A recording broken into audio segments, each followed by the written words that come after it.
Hey everybody! In this video I'm going to be showing how I make music for Polymino. It all starts here at my desk where I have all my drum machines and synthesizers. I'll just go over what they are in the order I got them real quick. So this is a Roland T8. It is a hybrid drum machine and bassline synthesizer. And then we have the Korg Volca bass, which is an analog bassline synthesizer. The Behringer RD8, which is an analog drum machine, and the Behringer TD3 is an analog bassline synthesizer. And the Roland S1 here is, Roland calls it a tweak synthesizer. It's basically just a lead synthesizer. It has a lot of parameters you can tweak, so I guess that's why they called it that. The way that all these generally work is they have a row of 16 buttons along the bottom, and each button represents 1/16 of a measure, and generally they're always just referred to as steps. So let's say we wanted to create a pattern on the RD8. So as you can see, if I select all these different instruments, it'll play their sound.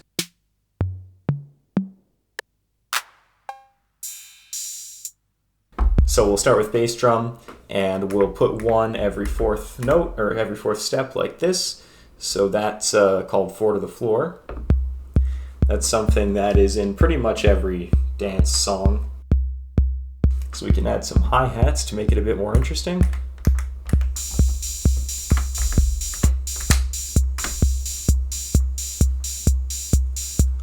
There's open and closed hi-hats, and if you play one while the other is still playing, it'll sort of cancel the first one out.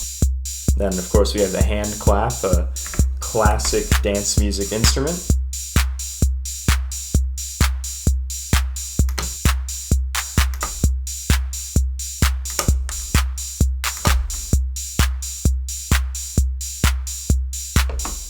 So that's pretty much how all of these instruments work. Of course, for the synthesizers, you're not going to be placing rhythm instruments on the steps, you're going to be placing different notes on the steps, but yeah, that's pretty much how all of them work. The only exception would be, of course, the TD3. It's a clone of an older bassline synthesizer by Roland called the TB303. It has a very iconic sound. So for example, I have the funk on here.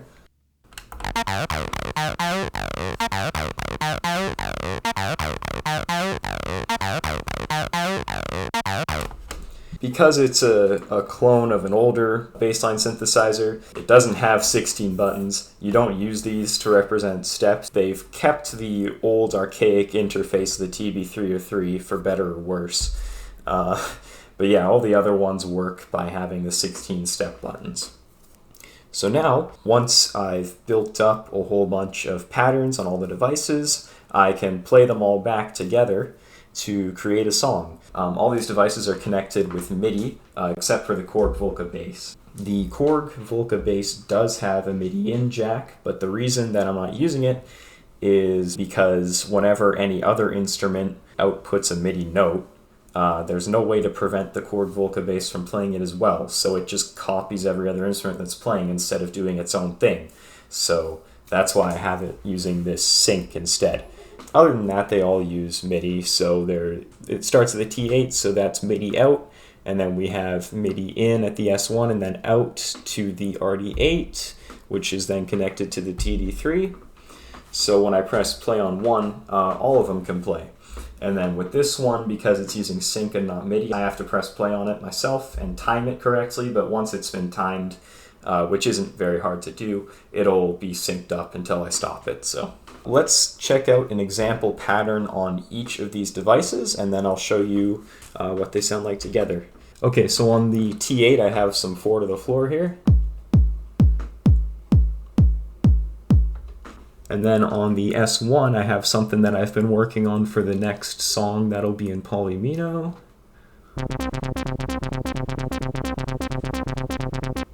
And then we can add this from the RD8.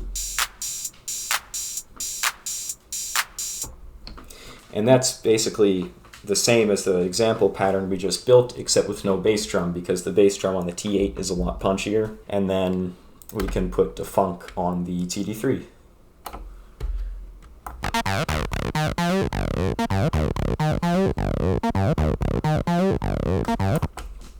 Okay, so Here we go, let's play them all at once.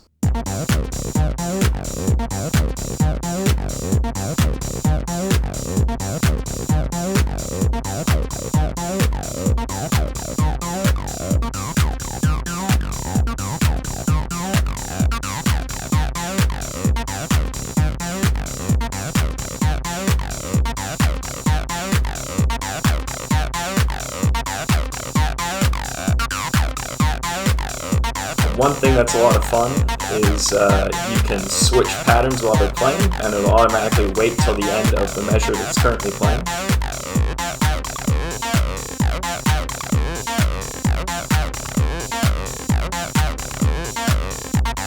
You can do the same thing with the drum machines as well.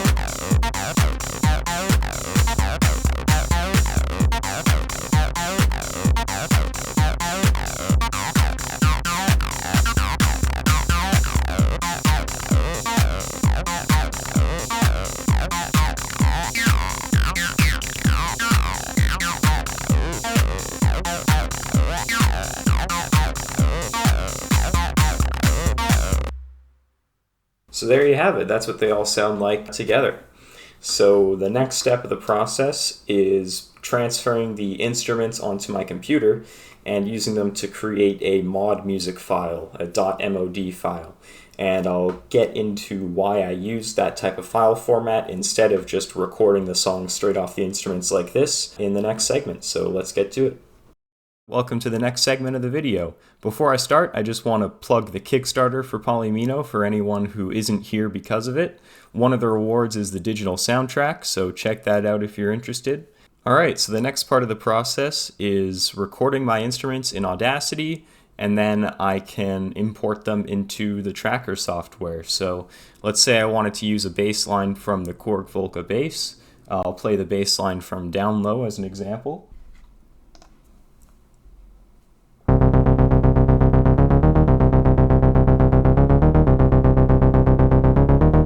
So now I just need to basically zoom in on one of these notes and isolate it and then export it.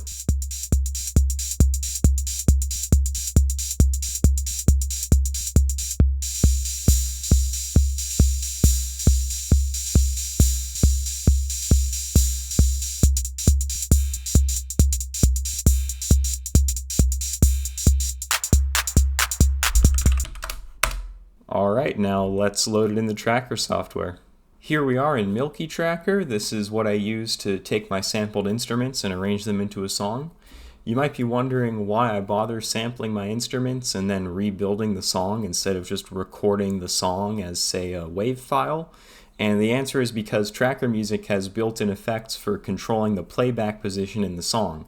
So, for example, you can perfectly time things like looping the song, and we'll see more of that later. Another added bonus is that the instrument samples can be uncompressed WAV files, which makes them really high quality, but because the same sample is reused for every note an instrument plays, the XM file ends up being way smaller than a WAV file of the entire song would be. So first I need to import my instruments. We'll start by importing the Korg Volca bass. We'll just call the instrument Korg. We'll take a look at it in the sample editor here. So this is the waveform I isolated in Audacity. Notice how the waveform doesn't get, it gets about 2/3 of the way to the peak, so we can increase the volume a bit so it's easier to hear over the other instruments. And last but not least, we might as well crop out that tail of zeros at the end there. Sounds good. By the way, one of the downsides of trackers is that anything you could do on the original instrument to tweak the sound is basically gone. We pretty much have to decide on a sound for the instrument and then stick to it for the whole song. This actually isn't so bad for video game music since it's supposed to be more in the background, but it is the biggest reason why I don't use trackers for non-video game music, because I really like to be able to change the sound of the instrument during the song and keep things interesting. So now that we have our instrument, we can recreate the bass line of Down Low.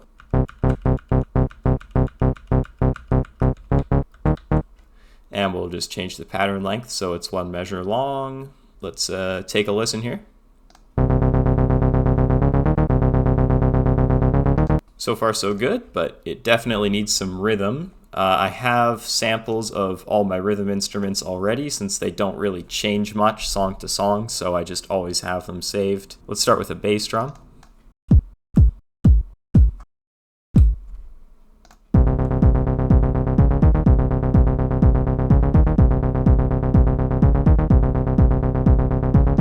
Next up, let's add some hi-hats. We'll just try doing it every. Last but not least, I think we need a snare.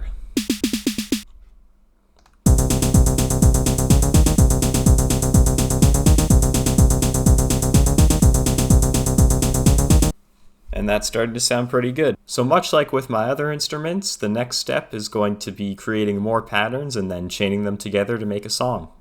Okay, so I've spent some time making new patterns. The first pattern here just has the bass line and the bass drum. It also has an effect here, and this effect that starts with E6 is a loop effect. So you mark the start of the loop with E60, and then you mark the end of the loop and how many times you want it to loop with E6 and then any other number. And because there'd be no point in doing a loop if you only wanted it to play once, 1 gets added to this number. So in this case, E63 means that it's going to loop 4 times, not 3 times. Next up, this pattern is actually exactly the same as the one you saw me build earlier, except it also has a loop, so it's going to loop 4 times as well. With the next pattern, the only difference from the previous one is that the bass line has been shifted up by 1 tone, and it's also only going to loop 3 times, because then it's followed by another pattern, which is the same, except instead of using a loop, it uses a different effect, and this is called jump to order. So if we look in the top left, we'll see the arrangement of our patterns, and this is called the pattern order. So by using jump to order, we can jump to a specific location. So in this case, we're going to order 1, and you'll notice it starts at 0, so we're going to jump to the second pattern.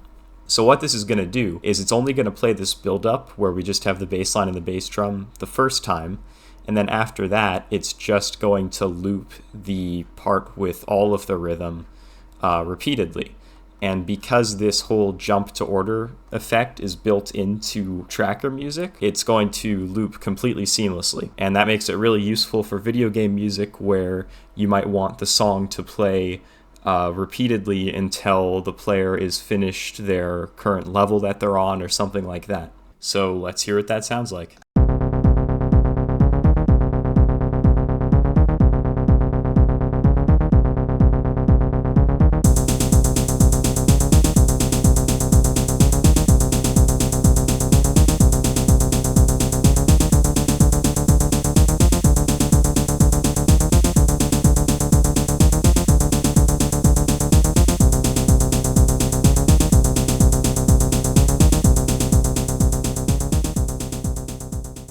So I stopped it after 1 loop there, but of course normally if the music isn't stopped, it'll just keep looping like that as long as you want it to. Now normally with tracker music, you actually don't have to use a jump to order command to get this infinite looping. There's actually a built-in feature called repeat, where you specify which order you want the pattern to jump back to when it gets to the end, and it'll loop infinitely. So for example, if I set the repeat to 1 and then I remove this effect for jumping to order 1, if I just play the last pattern here, it'll jump back to the same spot as before.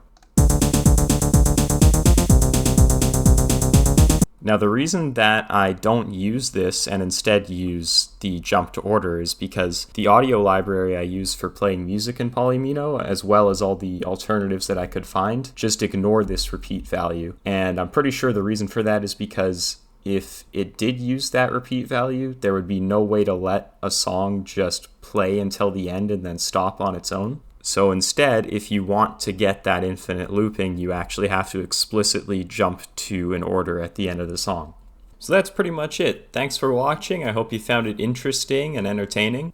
Before I sign off, I thought it would be cool to show the software I used to make music for the original Sega Genesis version of Polymino. It's pretty similar to MilkyTracker or any other tracker, but the biggest difference is that most of the instruments are synthesized instead of samples. The Sega Genesis did have the ability to play samples, but uncompressed WAV files, while they aren't an issue for tracker music on modern computers, it was way too much data to store on a Sega Genesis cartridge, because the whole cartridge is only up to 4 megabytes. Now, this software is actually only the start of the process of how I ended up getting music on the Sega Genesis, and there's a whole descent into insanity around that, which I could make a whole video on, and I probably will if there's any interest in it. But for now, I have the original version of the song that would eventually become Cops and Ravers. One thing I actually didn't mention about the soundtrack Kickstarter reward is that, for one, it'll have versions of most, if not all, the songs that are in the game, which are recorded live from my instruments, and that'll allow them to be a lot higher quality and more dynamic. I'll be able to mix things up a lot. Also, the soundtrack is going to have some songs from the original Genesis version, including this one. So again, if you're interested in any of that, please check out the Kickstarter. But yeah, thank you again for watching, and here's one of the songs from the original Genesis version of Polymino.